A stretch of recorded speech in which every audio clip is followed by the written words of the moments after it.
Okay,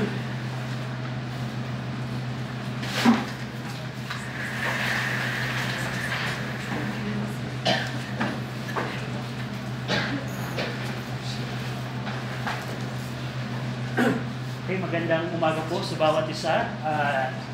Gagalak po ako na nandito po ang bawat isa. Buksan po ninyo ang inyong pong mga Biblia sa Titus chapter 1. Every Sunday morning, pinag-aaralan po natin ang Book of Titus, and for the past 2 Sundays, nagkaroon tayo ng introductory messages. Ang outline po ng Book of Titus, dun po sa inyong pong study notes, pwede nating ihati-hatiin ang Book of Titus sa 3 pong bahagi. Of course, merong introduction, yun po yung unang 4 na verses. At dun sa huling bahagi po ng Book of Titus, from verse 12 to 15 ng chapter 3, ito po yung mga personal instruction ni Paul para kay Titus. So, introduction, verse 1 to 4, personal instruction, chapter 3, verse 12 to 15. Pero, ang pinaka-core ng Book of Titus, pwede natin itong i-divide sa 3 bahagi. Yung chapter 1, paano ma-organize yung mga churches? Una, by establishing right leaders. Makikita po ninyo yan sa chapter number 1. Chapter number 2, paano organize ang mga churches? By establishing sound doctrine. And chapter 3, establishing godly conduct. So yan po ang pinaka-structure po ng Titus. At ngayong umaga po, pag-aaralan po natin yung introduction ng sulat po ni Paul para kay Titus. Question, kailan po kayo huling sumulat ng letter? Probably ako po, dahil sa aking nature ng trabaho, lagi ako nagsusulat ng email, digital letter, and most of the time, hindi ako nagbibigay ng introduction. Kung sino si recipient, halimbawa, Juan, this is what you need, this is the thing. Regards, RJ. O probably, kung kayo ay medyo bihasa sa pagsusulat, minsan bumabati kayo, good morning. Before the content of your message, magbibigay ka ng introduction, ng greetings. I hope you're doing well, something like that. And si Paul, sa kanyang introduction, ito po ay puno ng Christological, meaning teaching about Christ. Puno din ito ng soteriological, meaning teaching about salvation. Puno din ito ng teaching about bibliological, meaning about the scripture. And puno din ito ng missiological truths. Sa 4 na verses pa lamang ng kanyang sulat, naglagay na si Pablo ng napakadaming truths. So, kumusta kaya yung aking good morning sa aking introduction letter? Pero, yun po ang pag-aaralan po natin dito. Kung paano ipiniresent ni Paul ang kanyang apostleship kay Titus. Titus, I want you to know what kind of apostleship I had. Go over in Titus chapter 1, babasahin ko po yung verse 1 to 4. Sundan po ninyo ako sa inyo pong mga Biblia. Titus chapter 1, verse number 1 to 4. Paul, a servant of God and an apostle of Jesus Christ, according to the faith of God's elect and the acknowledging of the truth, which is after godliness, in hope of eternal life, which God that cannot lie promised before the world began, but had in due times manifested His word through preaching, which is committed unto me according to the commandment of God our Savior. To Titus, mine own son, after the common faith, grace, mercy, and peace from God the Father and the Lord Jesus Christ our Savior. Shall we pray? Ama namin Diyos, salamat Panginoon dahil nasa church po kami ngayon. Salamat Ama dahil meron po kaming pagkakataon na pag-aralan po ang inyong pong salita. We pray na patawarin niyo kami sa aming pong mga kasalanan, and we pray na bigyan niyo kami ng kaunawaan ng Book of Titus upang malaman namin ang mga truths ng book na ito at mai-apply namin sa aming pong buhay. I pray that the Holy Spirit work in us, speak to us, in Jesus' name we pray. Amen.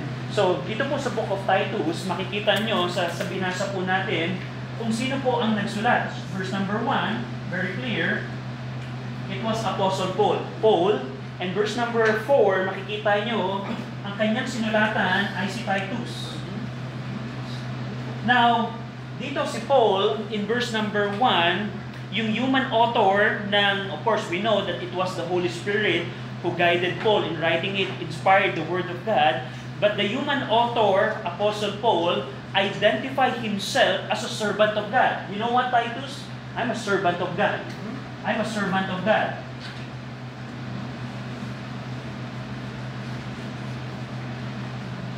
I'm a servant of God. Anong ibig sabihin po nito? Paul considered himself as a servant or attendant or a slave or a bondsman. I'm a bondsman. I'm a slave. I'm a slave owned by God. Naalala niyo po ba, kapag ikaw ay alipin, yung lahat ng otoridad mo ay naka-under sa owner mo. Paul considered himself, I'm a servant owned by God.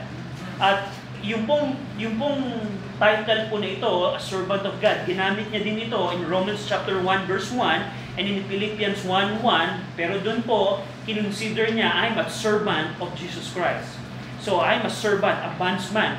Moreover, binanggit po niya dito, hindi lamang ako Titus. You know what, Titus?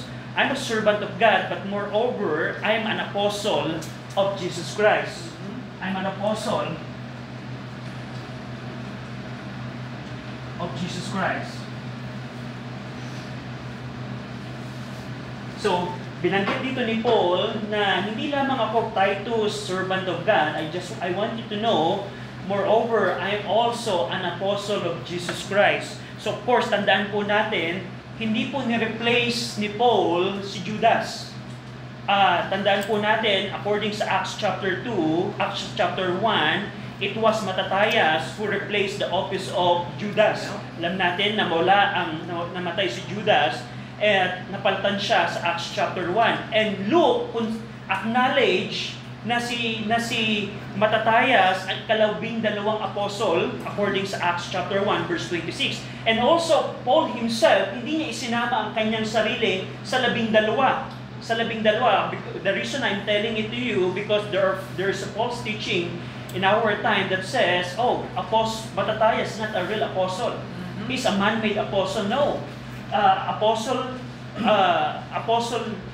Paul didn't replace Judas. 1 Corinthians 15, inacknowledge ni Paul na hindi siya kabilang sa 12. You can check it in your footnote. Pero dito, binanggit ni Paul kay Titus, I want you to know that I'm a servant of God.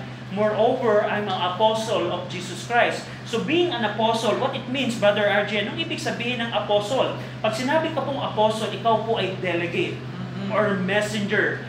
One sent forth. Isa na pinadala with orders by authority of Jesus Christ. Ikaw ay pinadala sa otoridad ni Jesus Christ. Sa Acts chapter 13 verse 3 and Acts 14:14, you don't need to go there. Pero si Luke, in-identify si Paul and Barnabas as an apostle. Bakit? Kasi pinadala sila ng Antioch Baptist Church bilang delegate upang magtayo ng mga churches in Galatia. Kaya sa narrative ni Luke, tinawag ni Luke si Paul and Barnabas as apostle.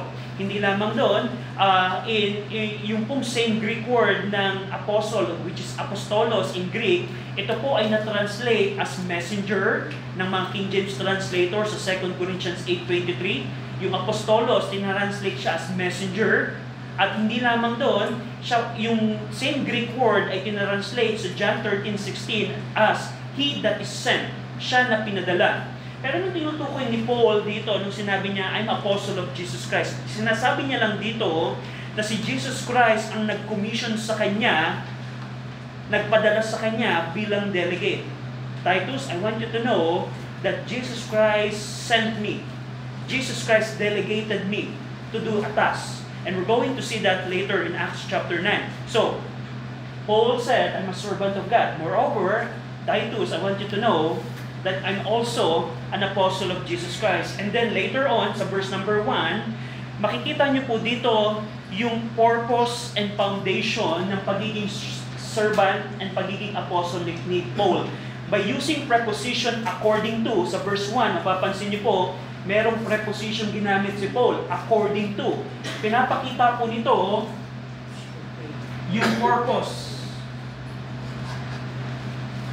Ano yung dahilan, bakit ako naging servant of God at bakit ako naging apostle of Jesus Christ? So, by the using preposition according to, ine-explain ni Paul dito ano yung purpose niya bilang apostle. Yung naman sa verse number 2, another preposition, word in. Napansin nyo sa verse number 2, in hope of eternal life. Ito naman po yung foundation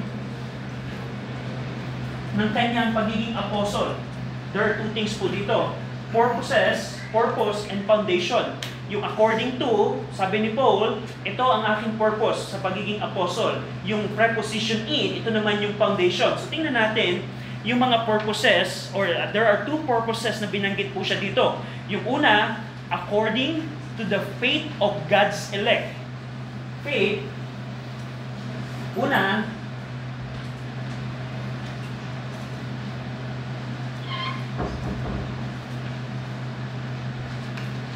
so, unang purpose kung bakit siya naging apostle ni Jesus Christ, sabi ni Paul kay Titus, naging apostle ako, una, according to the faith of God's elect. Pangalawa, mapapansin niyo doon, and according to the acknowledging of the truth.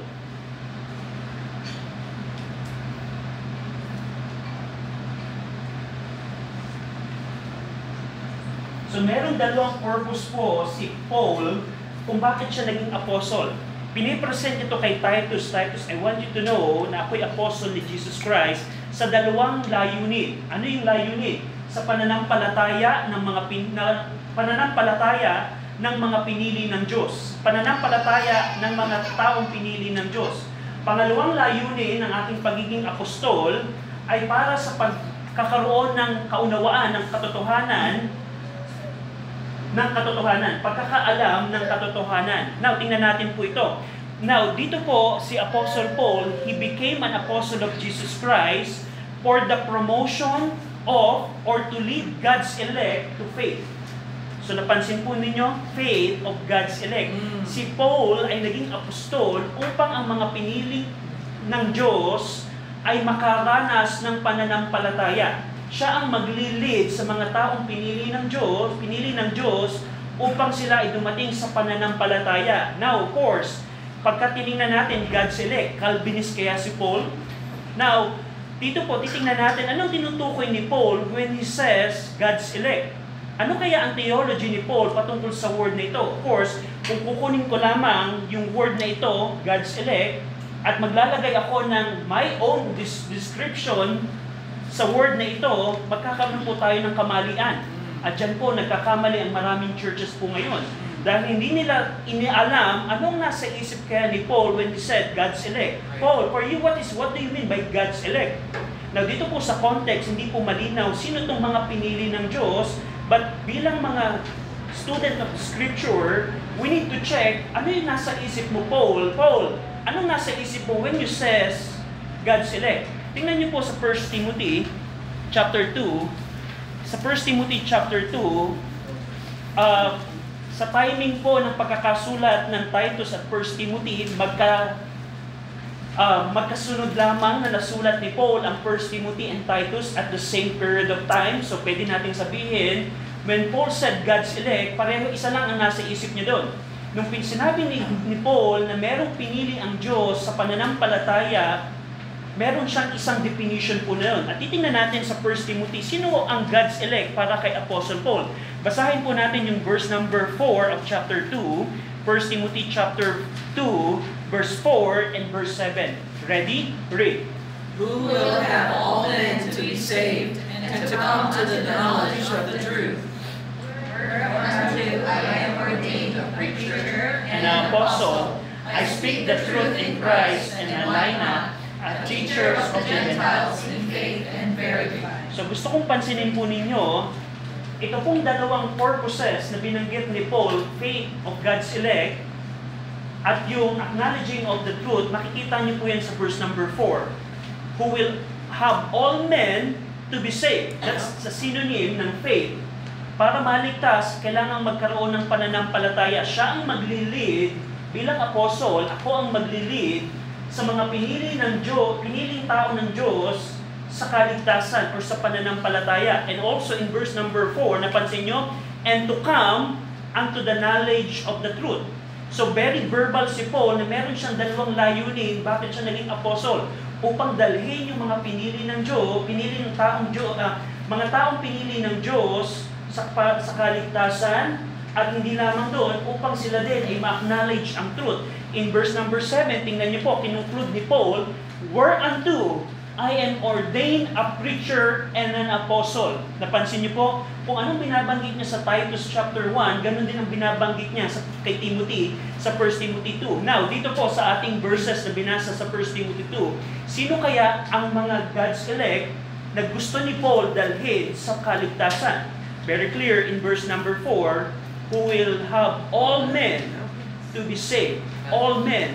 In verse number 6, who gave himself a ransom for all to be testified in due time. So sa theology ni Paul, sa isip ni Paul, when Paul said to Titus, faith of God's elect, ang tinutukoy niya dito ay ang lahat po ng tao. That's right. Yeah. Ang pinili po ng Diyos na maligtas ay hindi po iilan lamang. That's right. Napaka-special ko namang makasalanan, ako'y pinili ng Diyos. I'm a special sinner? No, there's no special sinner. Lahat po ng tao ay pinili ng Diyos na maligtas. That's right. At yun po ang dahilan kung bakit naging apostle si Pablo. Kaya yung sinabi niya kay Titus, I became an apostle for first purpose is according to the faith of God's elect. Ang tinutukoy po niya dito ay ang lahat po ng tao. That's right. Yan po ang theology ni Paul. And you can examine every epistle of Paul sa kanyang 14. Yan po ang kanyang theology ng God's elect. Hindi po Calvinist si Apostle Paul. Pangalawa, mapapansin nyo din, another proof sa Titus 2:11. Balikan natin yung Titus 2:11. Titus chapter 2, verse 11. Tingnan nyo po ito. Titus 2:11. Basahin natin ito ng sabay-sabay. Ready? Read. For the grace of God that bringeth salvation had appeared to all men. Napansin nyo ba? For some men. Nakita nyo ba that the grace of God that bringeth salvation had appeared to some men? Some men ba yung nakita nyo sa Greek? Panta, meaning all men. So para kay Paul, hindi niya tinutukoy. When Paul said God's elect, hindi niya sinasabi, mayroon lamang ilang taong pinili ang Diyos. Ang pinili po ng Diyos para maligtas ay ang lahat po ng tao. Hindi ba kayo nagagala doon? Hindi ba kayo natutuwa doon na ako, ninanais ng Diyos na ako'y makaranas ng kaligtasan? At sa umagang ito, kaibigan, kung hindi ka pa saved, I want to communicate to you that God chosen you, pinili ka ng Diyos na maligtas. That's right. Pero kung ikaw ay magmamatigas, it's your own consequence. Pero hanggang ngayon, binibigyan ka ng pagkakataon ng Diyos na magsisitmanampalataya, pwede mo itong gawin, kaibigan. So that's the first purpose. Pangalawang purpose po dito ni Paul, the purposes, una, faith of God's elect. Ibig sabihin nun, siya ay naging apostol upang ang lahat ng tao na pinili ng Diyos ay madala sa pananampalataya. Pangalawa ay acknowledging of the truth. Ano yung tinutukoy dito ni Paul, acknowledging of the truth?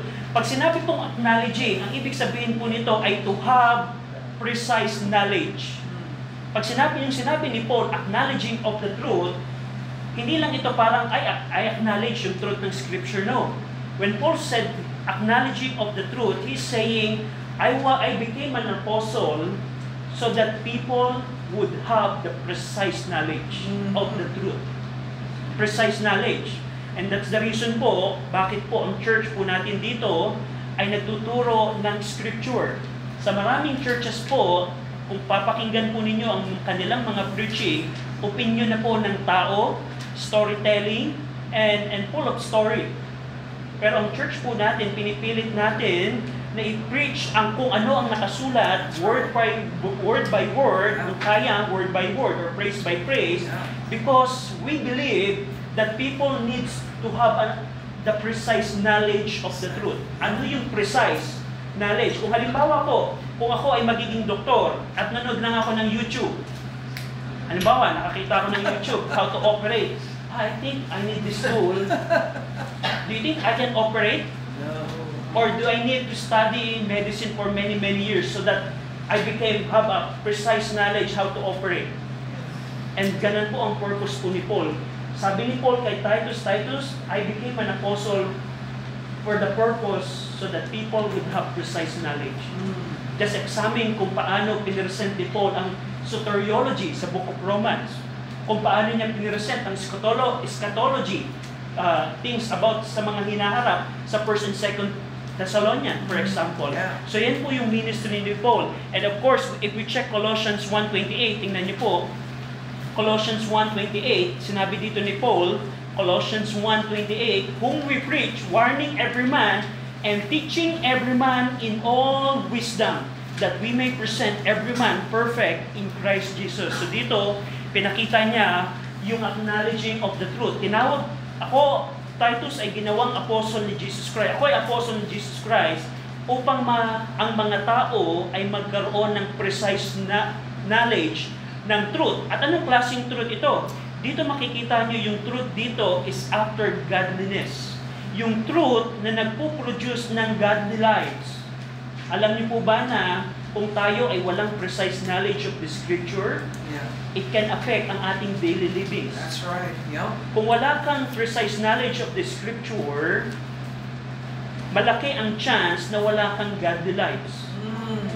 At yan ang sinasabi ni Paul. Sabi ni Paul, to acknowledge the acknowledging of the truth which is after godliness. Meaning, kung meron ang isang Kristiyano precise knowledge ng Scripture, yun ang nagpo-produce ng godly living sa kanyang buhay. And that's why, kung ikukumpara ninyo, sino ang meron mas godly ang pamumuhay? Yung laging nasa church, nakakapakinig ng truth, o yung hindi nag-church minsan?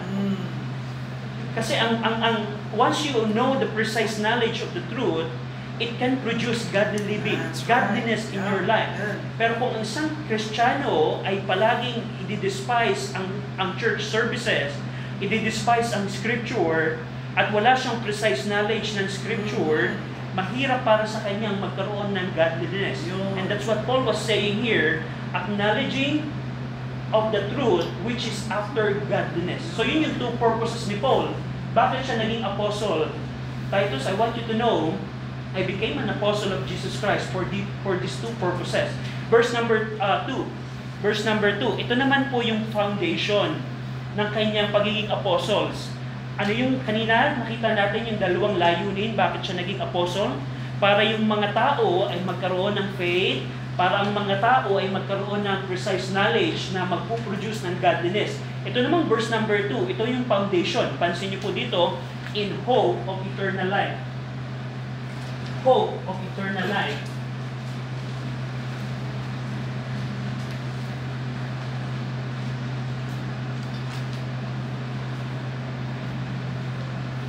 Hope of eternal life.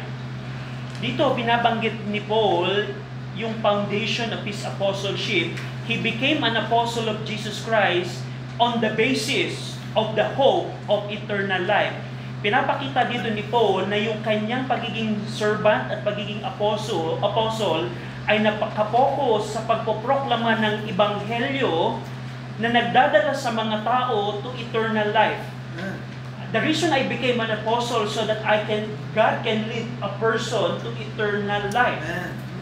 At yun po ang sinasabi dito ni Paul na go over, for example, makikita nyo din sa Titus chapter 3 verse 3 to 7, in-explain dito ni Paul kung paano ang isang tao ay magkakaroon ng eternal life, kung paano kung ang tao ay mananampalataya sa sacrificial atonement ni Christ sa krus po ng Calvary. You can check that in Titus 3. Pero dito gusto kong pansinin ninyo ang pundasyon, ang basihan ng kanyang pagiging apostle upang ang mga tao ay magkaroon ng pag-asa ng buhay na walang hanggan.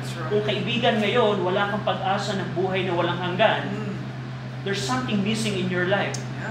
Probably Jesus Christ is not in your life. Yes, I can say na lahat tayo probably ay takot sa kamatayan, pero kung ikaw ay Kristiyano na meron kang hope of eternal life, there's different perspectives sa isang Kristiyano meron pag-asa ng buhay na walang hanggan. At saan makukuha yung pag-asa ng buhay na walang hanggan? Sa pag-church? Sa pagiging church member? No. Kung ikaw ay may relasyon kay Jesus Christ. That's right, man. Kung kaibigan, wala ka pang relasyon kay Jesus Christ, there's something missing in your life. You don't have hope of eternal life. That's right. I testify of myself, I have a hope of eternal life. I have hope of eternal life. Na kahit mag-rapture, kahit ako'y mamatay, I have the hope of eternal life. And that's the foundation of apostleship of Apostle Paul. At binanggit niya dito, dun sa verse number 2, which God that cannot lie promised before the world began. Sinabi ni Paul dito, yung truthful God na hindi kayang magsinungaling, the truthful God who cannot lie, promised the eternal life before the world began. Amen. Now, let me pause po ito. Sabi ni Paul kay Titus, yung buhay na walang hanggan, bago pa man likhain ng Diyos ang buong mundo, He already promised it. I just want you to think about it. Na, do you mean, bago likhain ng Diyos ang sanlibutan, in His eternity past, pinangako niya na ang buhay na walang hanggan? Amen. And by the way, Titus, I want you to know that the one who promises is a truthful God that cannot lie. That's right. He's a God that cannot lie. He doesn't have ability to lie. And base doon, I want you to know na pinangako ng Diyos ang buhay na walang hanggan before the world began. So yung pong word na promise, ito po ang ibig sabihin po nito ay to announce or to profess. Pag check niyo po yung grammar ng promise sa original, ito po ay nasa middle voice. Middle voice.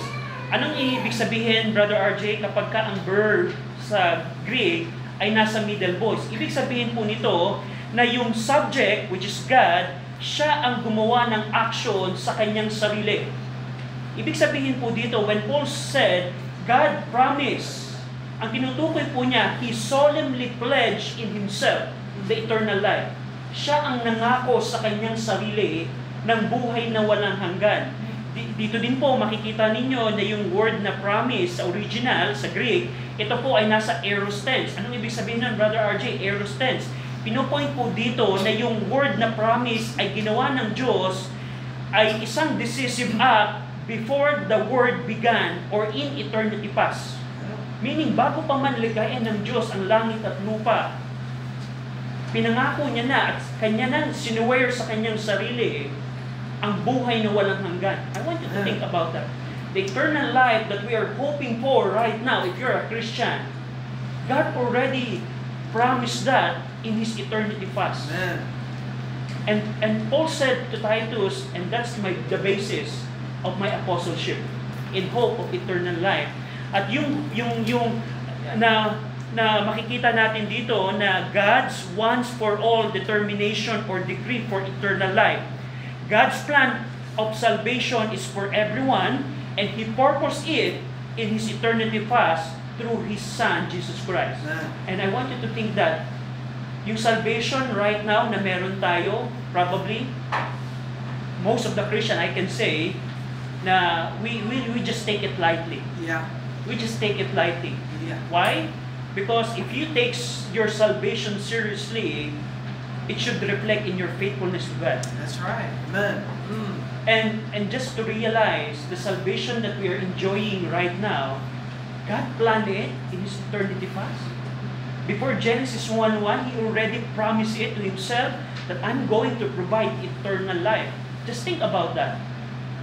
At yan ang napakasarap pong ma-enjoy, kaligtasan na meron tayo kung ikaw ay na kay Jesus Christ. At sa verse number 3, kinontrast ni Paul yung promise in His eternity past by the word but. Sabi ni Paul, God promised eternal life in the eternity past, but God had in due times manifested His word.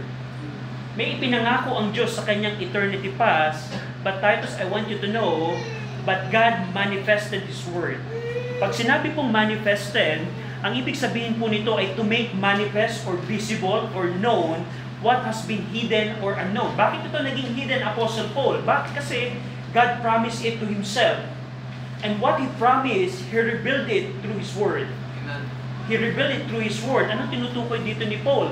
Na in due times, pag sinabi pong in due time, in God's appropriate time. Merong timing po ang Panginoon kung kailan niya ni-reveal ang kanyang salita.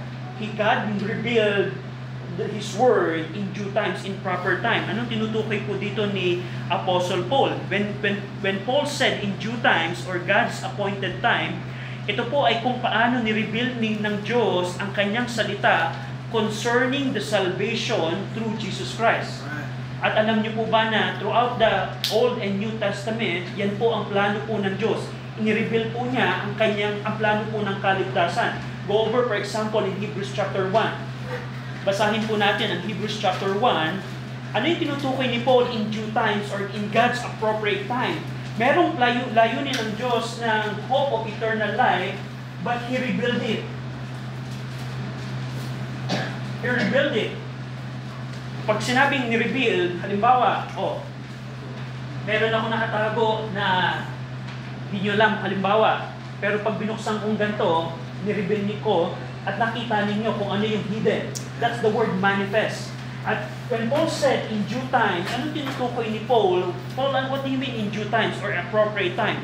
Makikita niyo yan sa Hebrews chapter 1, verse 1 and 2. Basahin natin ng sabay-sabay. Ready? Read. God, who at sundry times and in diverse manners spake in time past unto the fathers by the prophets, hath in these last days spoken unto us by His Son, whom He hath appointed heir of all things, by whom also He made the worlds. So napansin niyo po, sa Old Testament, tumatawag ang Panginoon ng mga propeta. Anong layunin nila? To reveal yung hope of eternal life. Ang Panginoon, tumatawag siya ng mga preacher like Noah. Sabi ni Peter sa 2 Peter 2:5, Noah is called a preacher of righteousness.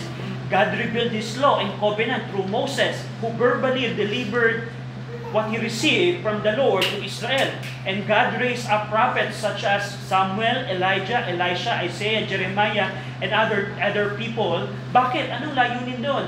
Upang yung nireveal ng Diyos na word ay mapoproklama nila. Mapapansin niyo po sa Titus, tingnan niyo po ito. Titus 1:3, but had in due times or appropriate time manifested His word through preaching. Paano na ma-manifest ang revealed word of God?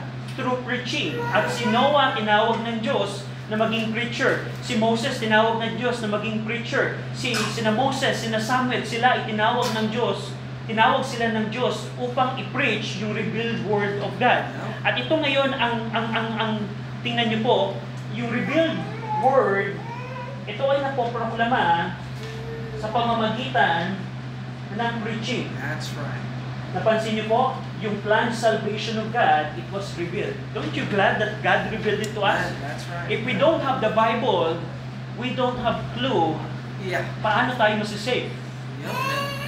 Don't you glad na meron kang Bible ngayon? Amen. The revealed Word of God. At kung wala tayong scripture, wala tayong clue, how can we became saved? Right. And that's a big problem. Pero gusto ko pong pansinin ninyo dito, when Paul said, through preaching, sinabi niya dito, through preaching, yung preaching po tinutukoy niya dito, which is committed unto me according to the commandment of God, our Savior. Yung preaching na instrumento o pamamaraan upang ma-reveal yung hidden eternal life plan of God, ito ay nare-reveal sa pamamagitan ng preaching. Yes. Yung binalala ng Diyos noong eternity past, inireveal ito ng Diyos through the Word, through preaching. Sabi ni Paul, yung preaching na ito yung kinumit sa akin. Ito yung iniatas sa akin. Nino? Iniatas ito sa pamamagitan ng commandment of God, our Savior. By the way, mapapansin niyo po, tinuturuan ni Paul si Titus na yung God, our Savior, yan po ay si Jesus Christ. Kasi mapapansin niyo po, yung God, our Savior, by the way, it is teaching that Jesus Christ is God. Paul was not saying here na it is God the Father who commanded Him. No. Acts chapter 9, very clear, was Jesus Christ who commanded Him. Acts chapter 9, it was Jesus Christ who commanded Him. And when Paul said the commandment of God, he is saying it is the commandment of Jesus Christ. When Paul said commandment of God, what is in his mind is Jesus Christ. He's not talking about God the Father. And mapapansin nyo, yung God doon, dinescribe niya as our Savior. As our Savior. So, very clear verse that tells that Jesus Christ is God. Another, now, tingnan natin po, anong tinutukoy dito ni Paul na the preaching committed unto me? The reason I became an apostle, because the preaching that could reveal the hidden plan of God for salvation of mankind, it was committed unto me. Titingnan natin ang account ni Luke sa Acts chapter 9. Tingnan natin po, ano tinutukoy mo, Paul, dito? Na merong inutos sa iyo si Jesus Christ, na sa iyo kinumit, sa iyo i-delegate. Tingnan niyo po yung Acts chapter 9, verse number 6. Acts chapter 9, verse number 6. Ito pong Acts chapter 9, sina Paul ay papunta ng Damascus kasi gusto niyang i-persecute yung mga church member na tumakas sa Damascus. Pero along the way, malapit na sila sa Damascus, si Jesus Christ ay nagpakita sa kanya. Ang sabi ni Jesus Christ sa kanya, Saul, Saul, verse number 4, why persecutest thou me? Verse number 5, and he said, who art thou, Lord? And the Lord said, I am Jesus, whom thou persecutest. It is hard for thee to kick against the prick. Verse number 6, and he, trembling and astonished, said, Lord, what wilt thou have me to do? At ito po yung tinutukoy ni Paul na the preaching committed unto me is ito pong event na ito. Mapapansin nyo sa verse number 6, and the Lord said unto him, arise and go into the city, and it shall be told thee what thou must do. Sabi ni Jesus Christ, Paul, sasabihin ko sa iyo, pumunta ka sa Damascus. Tingnan natin po yung verse number 15 and 16. Anong tinutukoy dito ni Paul, ni Jesus Christ? Nung fast forward, pag binasa niyo po yung Acts 9, nireveal ng Diyos kay Pastor Ananias, siya po ang pastor ng Damascus Baptist Church at this time, kung ano yung delegation ni Jesus Christ kay Paul sa verse 15 and 16. Tingnan niyo po. Verse 15 and 16, si Jesus Christ kausap si Ananias. Sabi niya, but the Lord said unto him, go thy way, for he, that is Apostle Paul, is a chosen vessel unto me to bear my name before the Gentiles and kings and the children of Israel, for I will show him how great things he must suffer for my name's sake. So ito po yung tinutukoy ni Paul, that the preaching was committed unto me. Because Christ commissioned me to bear His name before the Gentiles and king and the children of Israel. So yun po ang tinutukoy dito ni Paul, na it was committed unto me by the commandment, according to the commandment of God. It's not God the Father, it's Jesus Christ. Dinefine niya to as our Savior. So dito, in the short introduction of Paul's letter to Titus, pinakita niya dito kung ano yung eternal purpose na na-reveal sa pamamagitan ng word na pinoproklama sa pamamagitan ng preaching.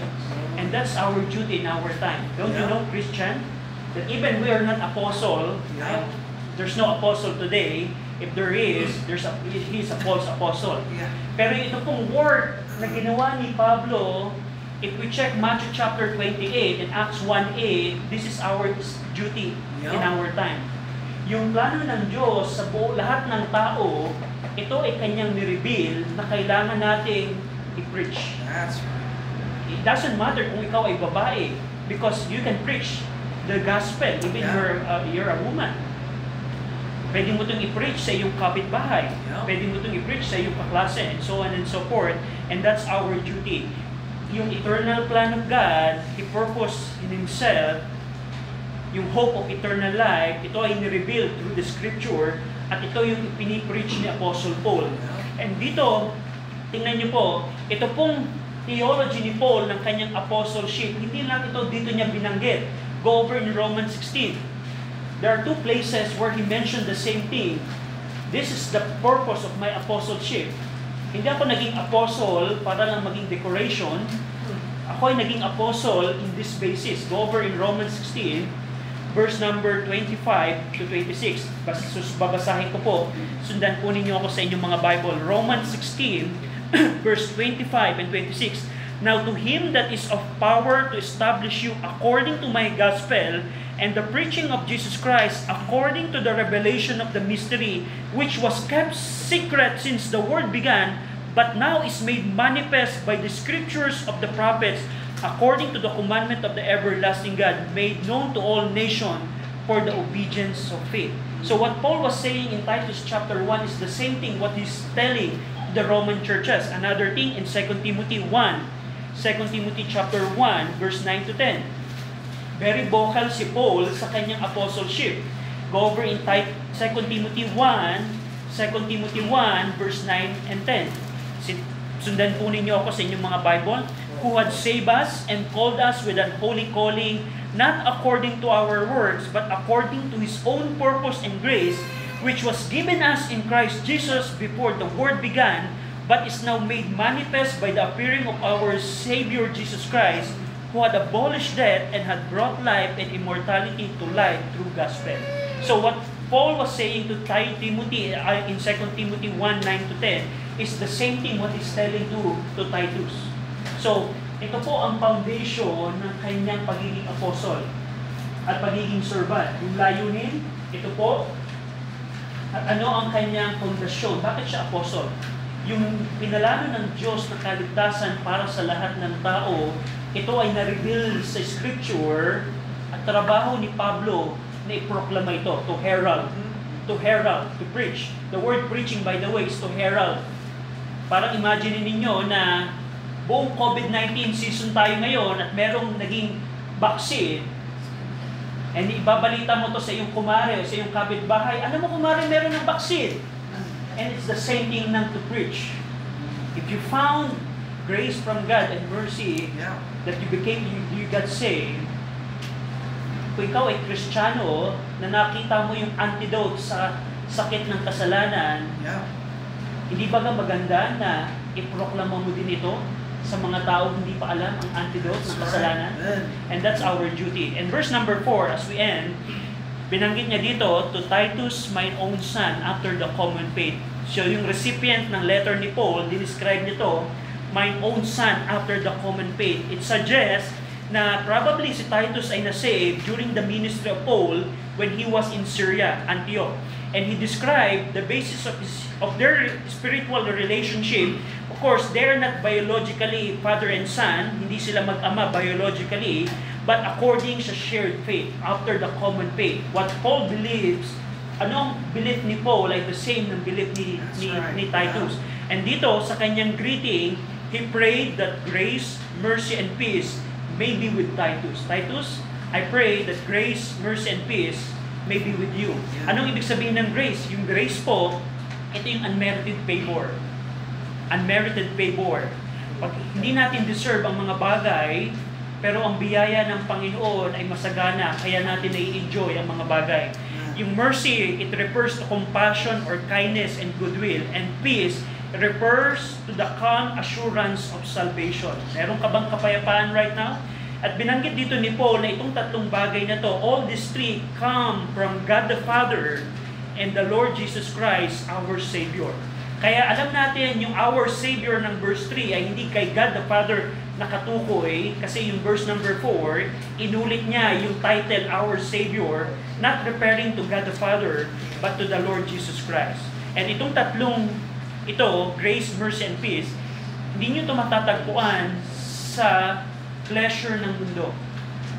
Yung peace, kapayapaan, let's say meron akong na bulsa na 25 billion dahil sa control project. Kaya ba na magkaroon ako ng kapayapaan? No. Lahat ng iyon ay makukuha mo lang from God the Father and our Lord Jesus Christ. So, bilang pagtatapos po, kung kaibigan hindi ka pa saved, I want you to know, pinili ka ng Diyos na maligtas. That's right. Ano kailangan mong gawin, kaibigan? Magsiset mananampalataya. Para po sa mga Kristiyano, we're not apostle like what I mentioned to you, but ito pong duty nito, it's your duty and my duty. That's right. Yeah. Yung pinalala ng Diyos na kaligtasan before the world began, nireveal niya ito sa pamamagitan ng 66 books. And we have the duty to preach it. Shall we pray? Manaming Diyos, salamat sa inyong pong salita. Salamat sa pagpapakita ng inyong pong kabutihan sa amin through our Lord Jesus Christ. We praise you and thank you. In Jesus' name we pray. Amen.